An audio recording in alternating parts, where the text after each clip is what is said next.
আমার হাতে যে পাতাগুলো দেখতে পাচ্ছেন, এই পাতাগুলো হলো ভাইট পাতা। তো এই ভাইট পাতা আমি সংগ্রহ করেছি একটা ওষুধ তৈরি করব। তো সেই সাথে আপনাদেরকে জানিয়ে দিই, এই ভাইট পাতা দিয়ে আপনাদের একটা সমস্যার সমাধান করে নিতে পারবেন। যদি কারো এরকম হয় যে মিলনের ইচ্ছা কম, শারীরিক চাহিদা কম বা যৌন উত্তেজনা কম, তো এই ধরনের সমস্যা যদি থাকে তাহলে আপনার এই ভাইট পাতা দিয়ে এই সমস্যাটা সমাধান করে নিতে পারবেন। তো কিভাবে সমাধান করবেন?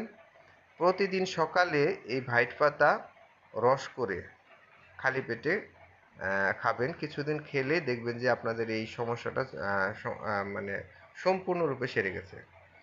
তো এটা খুবই কার্যকরী। তো এই টিপসটা যদি ভালো লাগে অবশ্যই লাইক কমেন্ট শেয়ার করবেন। আর এটা পরীক্ষা করে দেখবেন, ইনশাল্লাহ এটা 100% কার্যকরী। ভালো থাকবেন। আসসালামু আলাইকুম।